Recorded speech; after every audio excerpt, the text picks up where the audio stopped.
আজ আমি বানাচ্ছি আফগানি চিকেন। এর জন্য প্রথমে আমি নিয়ে নিচ্ছি চিকেনটাকে আমার ম্যারিনেট করতে হবে।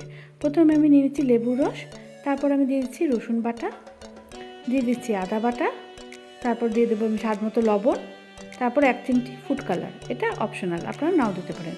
তারপর এগুলোকে মেখে আধা ঘন্টা আমি ম্যারিনেট করতে দেবো। তারপর আমি একটা পাত্রের মধ্যে দিয়ে দিচ্ছি টক দই। এর মধ্যে আমি 3 চামচ, ছোটো চামচে 3 চামচ মালাই দিয়ে দিচ্ছি দুধের। আপনারা এটার মধ্যে ক্রিমও ইউজ করতে পারেন। তারপর দইয়ের মধ্যে এটা ভালো করে ফেটিয়ে নিতে হবে। তারপর মশলার জন্য আমি নিয়ে নিচ্ছি পেঁয়াজ, ধনেপাতা, আলমন্ড আর কাঁচা লঙ্কা। আলমন্ডের জায়গায় আপনারা কাজু ইউজ করতে পারেন। তারপর এটাকে একটা পেস্ট তৈরি করে নিতে হবে। পেস্টটা তৈরি হয়ে গেলে দইয়ের মধ্যে আমি এই পেস্টটাকে দিয়ে দিচ্ছি, আর সাথে দিয়ে দিচ্ছি আমি আদা বাটা, আর দিয়ে দেবো এর মধ্যে রসুন বাটা, কাসুরি মেথি, গোলমরিচ গুঁড়ো, আর দিয়ে দেবো এভারেস্টের চিকেন মশলা দিয়ে আমি ভালো করে ফেটিয়ে নিচ্ছি।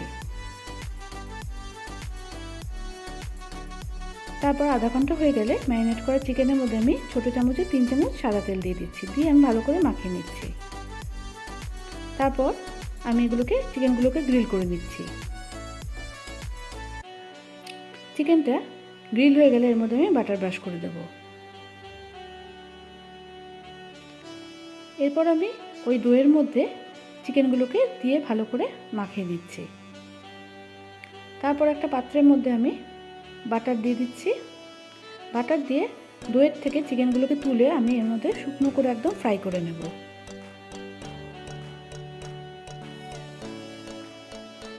চিকেনটা একদম শুকিয়ে গেলে, ভাজা ভাজা হয়ে আসলে আমি গ্যাস বন্ধ করে দিচ্ছি। তারপর একটা পাত্রের মধ্যে আমি বাটার দিয়ে ওর মধ্যে এলাচ, দারচিনি, লবঙ্গ আর গোলমরিচ একটু থেতো করে দিয়ে দেবো।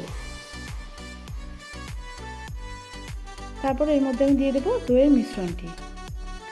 তারপর দইয়ের মিশ্রণটি ফুটে উঠলে এর মধ্যে আমি দিয়ে দেবো গ্রিল করা চিকেনগুলো, দিয়ে ভালো করে ফুটিয়ে নেব মিডিয়াম আঁচে।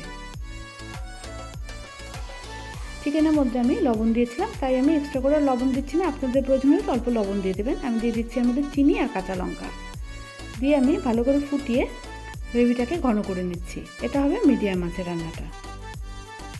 তারপর গ্রেভিটা ঘন হয়ে এলে আমি গ্যাস বন্ধ করে দেব। তারপর আমি দিয়ে দেবো এর মধ্যে গোলমরিচ গুঁড়ো, আর দিয়ে দিচ্ছি কাসুরি মেথি, আর দিয়ে দেবো ধনেপাতা কুচি। এগুলোকে চিকেনের সাথে ভালো করে মিক্সড করে দিচ্ছি। তৈরি হয়ে গেছে আফগানি চিকেন। আপনারা সার্ভ করার সময়ের মধ্যে উপর থেকে গোলমরিচ গুঁড়ো আর বাটার দিয়ে দেবেন।